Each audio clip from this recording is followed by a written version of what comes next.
Welcome to Jay Moore's Weekend Agenda on Facebook Live. Tell us about your weekend plans in the comments field below. Like, share, and follow at hashtag JayMooreWeekend. I'm Amanda. You probably noticed this is not Simone. This fine gentleman next to me is Beth Tfiloh's Rabbi Eli Yoggev. Welcome, Rabbi. Thanks. Good to be here. So, for those of you who don't know, Rabbi Yoggev happens to be the teacher at Beth Tfiloh's Judaism for Beginners class, which I have been attending all semester and blogging about. If you haven't read my adventures, you should check them out online at jmooreliving.com. This is my binder from the class. I really like a class that gives me a binder. She likes binders. I'm really happy with school supplies and handouts. Rabbi, you give us handouts every week. It's awesome. I have a handout here. We had one last week too, actually. He's already called me out for cutting glass. I just got in trouble on live air for playing hooky on the radio. We'll get back to that. But okay, before we get started, you taught me that there is a blessing for everything in Judaism, which I love. I think that's like a really cool thing. I have to ask, is there a blessing that might fit this scenario? Something for, hey, we're on air, let's hope it goes well. Maybe a blessing for that God would bless your business. There's a blessing like that God will bless your business. Success? For success, yeah, for sure. Okay. Yeah. I like that one. Yeah. So I learned that there are three kinds of blessings. There's the mitzvah, praise, and I'm gonna look at my notes. Enjoyment, right? So yes, exactly. So which one would that be? That would be, so out of those blessings, that would be a petition. That would be a request. Oh, that's not an option. What are the three options? Which ones did I mention? Mitzvah, enjoyment, and praise. So I guess it would be more like a praise blessing. Okay. Yeah. You're praising God and you're thanking God for blessing your business, and it's also, there's a request in there for sure. All right. So I just want people to know that Rabbi's here because I've been really enjoying this class and I'm having adventures. Most of you who do watch this show and know me know that I'm not particularly religious, but I'm learning a ton, and I want everyone here to know that. And one of the really interesting things to me about the class is a number of people in it who are not Jewish by birth. There's a lot of people on a path to conversion. There's some intermarried couples. So everyone should check out the class, but let's get to know a little bit about you. Okay. Tell me, who are you? I know you're pretty new to town. True. I've been in Baltimore for a year and a half. I grew up in Philadelphia. We love Philly. So do I. Do you eat there? Do you go back and eat there? Only in the kosher restaurants. That limits it by a lot. But I've eaten there. So like Michael Solomonov's places are not. They're really good restaurants. They're really there. good, but they're not kosher. I know. Oh. Unfortunately. There's a Zahav too. People like that. Zahav and I've never been there. Abe Fish. Oh, this is killing me. I Okay. know. Well, is there like a really famous kosher spot in Philly? Not really. Not really. Yeah. All right. Well, so that is pretty fresh. So, have you studied up on like all of Baltimore's weird little idiosyncratic behaviors or histories? I've gotten to know some of it. Yeah. There's a lot. There's a lot to learn. Yeah, it's an interesting community. I really like the people here. That's the main thing I like about Baltimore. Yeah, the people are great. It's a very diverse kind of community. So tell me about so I grew up in Philly. I was bar mitzvahed in Frank Lloyd Wright's synagogue. Oh, I love in that. Oakland Park. Yeah, that's so cool. Yeah, I went to Solomon Schechter, the whole thing, and then after high school, I was searching for more religion, for more answers, and I moved to Israel. I went to Israel for a month after high school. Ended up staying there for 13 years, living there for 13 years. And I can understand that. I really like Israel. Yeah, for sure. Yeah. So the culture, the studies. And I was in different institutions, and I was there for that time. And then I came back to Philly, and I started teaching in Hebrew school. And one of the Hebrew school principals said, you should go become a rabbi in my daughter's school. I was like, where's that? She's like, that's in New York. It's called Yeshivat Chovevei Torah. And her daughter worked there she was like assistant to the dean of education. Okay. And so that's what I did. And I ended up going there, completing my rabbinical study. I started in Israel, but I completed it there. And then while I was looking for a job, I interviewed at Beth Tfiloh. And that weekend, everybody in the synagogue was smiling the whole time. And it's still happening. It still happens. They're still smiling? They're still out. Yeah, for the most part. It's true, actually. It's like a very, very happy and inviting and welcoming place. And so I felt really comfortable there from the beginning. And I think they felt comfortable with me, and it's been really great. So I've been here for a year and a half. I think the community is glad to have you, and you have a great turnout in this particular class, which is Intro to Judaism, or Judaism for Beginners. Yeah. And then there's another class that you're going to do later down the line. Yeah, we're hoping to do an Introduction to Kabbalah class. And there's a class after this one. That'll be around Passover time. But there's a class after this one, the choreography of prayer. Oh. That'll be like a 6-week course. That's interesting because everyone sees this and they're like, what on earth is going on? It's a little odd. That's what I was thinking when I first saw it too. Now I just do it, but I know it looks weird still. Like, why is everyone rocking? Yeah. We can't hold still. But there's a reason, and you're going to tell people what that reason is. Totally. Okay, what's this about Rikers Island? I need to know this. What's so happening? I like doing weird things. I just like to keep things interesting, and I like adventures. So I also like to help people. So while I was in rabbinical school, our school was connected with Rikers Island, and we sent rabbis there for high holidays to work as the rabbi there. So I worked there for 2 high holidays in a row. For Rosh Hashanah and Yom Kippur, we slept there, actually. Kind of almost in a cell. That's insane. That's crazy. Yeah, but those are some of the best prayers I've ever seen, because when people were praying, it's a holding jail. So they're not serving their sentence. They're waiting to go to court. So a lot of them were asking me, they go, what should I pray for? I go, pray for a good decree this next year, for that you should get a good decree. And you should see the people prayed with the deepest, like with their eyes closed. We had like 50 or 60 people in our prayer service there. I led the services there. But were they Jewish, or they just wanted to be there in the prayer service? They define themselves as Jewish. So I don't know how different denominations would define them, but anybody who was listed as Jewish, they were there. And I don't know if you've seen Orange is the New Black. I know. I was just thinking that. So did they all want a kosher meal? Is that what it was? Yes. That's so funny. I mean, not all of them. I'm not going to say that. But that's so accurate about the show that that's why it's convert to Judaism, so you get the better food. It's true. So they really like the food, yeah, for sure. We had a little bit of a smaller turnout on Yom Kippur for obvious reasons. There's no food. You can't have the food. Never mind. I'm going back. But that's amazing. It was a pretty powerful experience. It was transformative. Our editor-in-chief, Alan Filer, just wrote a piece. He visited the Eastern State Penitentiary in Philly last week, and it operates now as a museum and a historic site. But they had a shul in there, and there's like a whole bunch of Jewish history involved with that prison. Really interesting. You received some really interesting questions there. It was really intense. That's amazing. All right, wait, I was going to say something about blessings. What was I going to say? I don't know. But what I do want to reiterate that what is so fascinating to me, you have like 25 people in this class that I've been attending on Monday nights. And the class runs until February, and we're covering. So the next class is like January 7th, and we're talking about spirituality and ritual. Jewish spirituality and prayer. So that actually, people are very interested in that, to know like what the prayers are about, what the structure of the Jewish prayer. And I'm also personally interested in the Jewish spirituality. So I'm going to try to put that in there too, and have like, maybe we'll do some sort of spiritual exercise together. It'll be a little bit different than that. Yeah. Okay. I don't know if I'm particularly in touch with my spirituality, but like one takeaway that I really took from you in one of our previous classes was the idea of the first thing you should do in the morning, even before you open your eyes, is the blessing for waking up, like thanking, Modani. Being thankful that you're still here and that everything is still here. So I've been trying.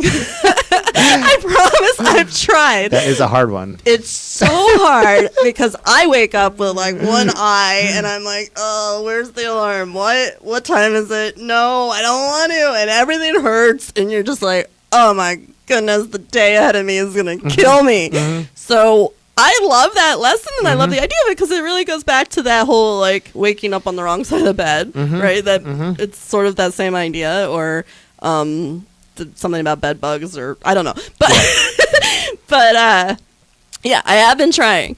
But what I'm really taking away is the number of people who are in this class because they're choosing to be in this class. And this is something like, I mean, I am Jewish on both sides of my family and Jewish by birth, but I've been taking it for granted. I mean, I'll just say that I will. I have Orthodox relatives who probably think I'm like, the throwaway kid, but yeah, and she's one of my better students. Thank you. Yeah, if they're watching, Aunt Judy, I gave her a shout out in an earlier post because she said something about how Judaism has something to say about every topic, It's and true. I was like, Aunt Judy. Yeah. But anyway, and she's hilarious, by the way.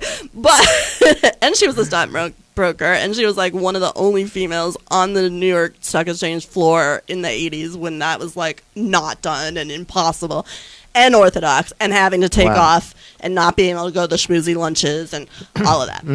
But anyway, I take it for granted these people are choosing to be there, and I'm touched by that. It's hard. It warms your heart. It does. It does. It's It does. really It's beautiful to fascinating see. to me. It really is. Yeah. And they follow up also. And they know so much more than me. I mean, what I know is basically from osmosis. It's just from like being around, and it's just soaked in through the pores.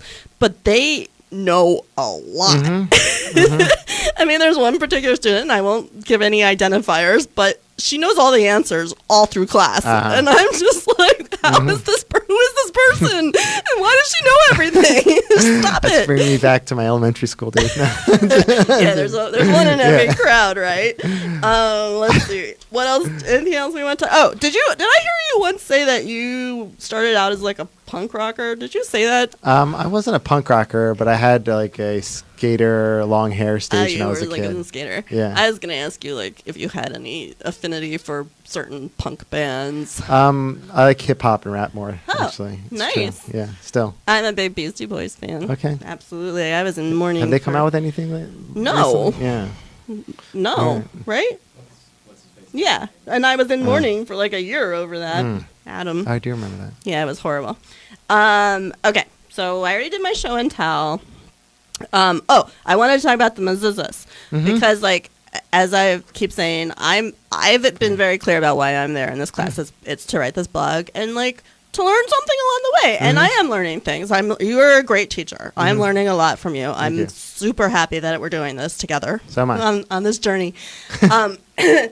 But yeah, so I learned in one of our past classes we talked about all this stuff about mezuzahs, and I love the notion that like it is there to protect the house, which is like what the Ravens always say at the stadium, which I love. I'm like, did they get that from mezuzahs? That's really. For those of you who don't know, mezuzahs a casing around a Torah scroll portion. Okay, and you put it, as Rabbi taught me, you put it in every room in the house except for the bathroom on the way in. But what I love that I learned from you is it does, like, I've always been so worried about the angle. Like, I really thought it had to be, like, it was like a strident thing. But tell me the truth about that. Yeah, so the custom is to put it for communities that are from Eastern Europe, Ashkenazi communities. They put it a diagonal, but more Middle Eastern communities, they'll put it on a horizontal plane. And there really is discussion about that in the earlier authorities, but that is the custom, to put it in a diagonal manner. But if someone put it straight, even if they're, no matter which group you they're wouldn't get in in trouble. It will work, but the custom is to put it on a diagonal. Oh, all right. But the other takeaway from But that was, stems from the fact that there is a debate whether we should put it horizontal. Vertical. Vertical. Sorry, should it You're vertical right. or diagonal? But there's debate if you should put it horizontal or vertical. And the reason why I put it diagonal, the real reason behind that is because we don't know who to go by. So it's kind of like a compromise in Jewish law. See, I like that. But they love like incorporating a lot of different views and making compromises between them. That's a big thing in Judaism, actually. I agree, and I think there are a lot of that everyone has a view, and we have to figure out what to do with it. And that's and there's debate. We love to debate. We love true. to argue. Yeah. But I think also the fact that the two of us can be in a room and do this amicably, and we understand each other. I totally respect you, and I respect everything you've gone through to get to where you are. I mean, it's not my choice. It's not what I'm going to do, but you're okay with that. I mean, like we're having fun together. But the thing I loved about the mezuzah was if some stuff's not going so well, you should maybe check your mezuzah. Yeah, I was visiting a class this week, and the teacher she had a certain injury, and she said we should check our mezuzahs. That happened like 2 days ago. See, Yeah. I So love people- that. people say I that, think yeah. I need to check. Well, Yeah. my main problem right now is mine's not even hanging up Okay. because I moved, and I did take it with me, which I was a little worried about. But I learned that if you know the people If you need a buying the rabbi to help house- you put it up. I do. You make Okay. house calls. You're I gonna do, come I do do. the mezuzah. I do need it because, and I wasn't quite sure where to put it because I only have the one. But anyway, yeah, I haven't put it up, but I think I need to because luck's not. You know, things it's have a been nice going a thing. little. Eh. Yeah. Okay. I think I should probably check my mezuzah, make sure it's intact. Oh, and also you said that a lot of them aren't kosher or Yes. or they're like what's It's good to get the counterfeit. Exactly. Yeah. Mine might be. It's very possible it could be. So bring it to class Oh no. if you want. Oh, if you're comfortable. I'm like on the spot now. I'm not comfortable. Okay. It's all good. All right. So Judaism for Beginners with Rabbi Eli Yoggev takes place at Beth Tfiloh Mondays through February 11th. We're going to do an Ask the Rabbi session, which I'm storing up. I'm storing up for that one. Yes. Yeah. I'm afraid of that. I think we should do a Jeopardy style. What do you think? We'll just like spitfire, shoot them at you. Okay. And what else is coming next for you? What's happening? Projects. Yeah, we're with the courses I mentioned. We have a choreography of prayer. We have introduction to Kabbalah, Jewish mysticism. That'll be like a 6-part series coming up in the spring, and just normal rabbi stuff, teaching, giving sermons, connecting the community. So I'm curious about this. Do you consider Kabbalah legit? I do. You do. Yeah. But do a lot of Orthodox people not? I don't think the more traditional streams they might not align their life with the teachings of the Kabbalah, but they would hold that it's authentic and it's like that's what Madonna's into. She's into Madonna. That's also she true. is. That is very She's true. into Kabbalah. She goes to the Kabbalah centers. There's different types of ways to teach Kabbalah. Kabbalah Center is one group that teaches Kabbalah, but they're less accepted actually in the traditional Orthodox community. But a lot of teachings she learns are from Rabbi Ashlag. They're authentic teachings, and I think she does keep kosher, or she has like a kosher chef. I think for her children. Yeah, a lot of the teachings she learns are perfectly good teachings. Yeah, for sure. The reason I was curious was DC 101 does like a Jewish rock marathon every year, and I went this year, and he was like trying to just play Jewish musicians, and then somebody suggested someone, and he's like, no, she's into Kabbalah, so that doesn't count. And I was thinking, no, let's make her count. Like everybody could count, right? I don't know, Yeah. but that's why I was wondering. He didn't end up playing her. He decided it didn't count. So if you were just joining us, you were watching JMOR's Weekend Agenda on Facebook Live. Tell us what you're doing this weekend in the comments field below. Like, share, and follow at #JMORWeekend. I'm about to run down some things probably not quite kosher. You just bear with me. Chime in whenever you feel like it. Tell people how they can find more information about you in the classes before we do that. You can find information on Beth Tfiloh's website. We also that's a good place to start. Beth Tfiloh's website. You can Google my name, Beth Tfiloh, and you can find what I'm doing. I have some articles around the internet, so you can. And we published one of yours a Yeah. couple of weeks ago as a companion piece to my blog posts. Yeah, and you can reach out to me. He's super friendly. I can attest. Like he's lovely. All right, let me just run down what's happening.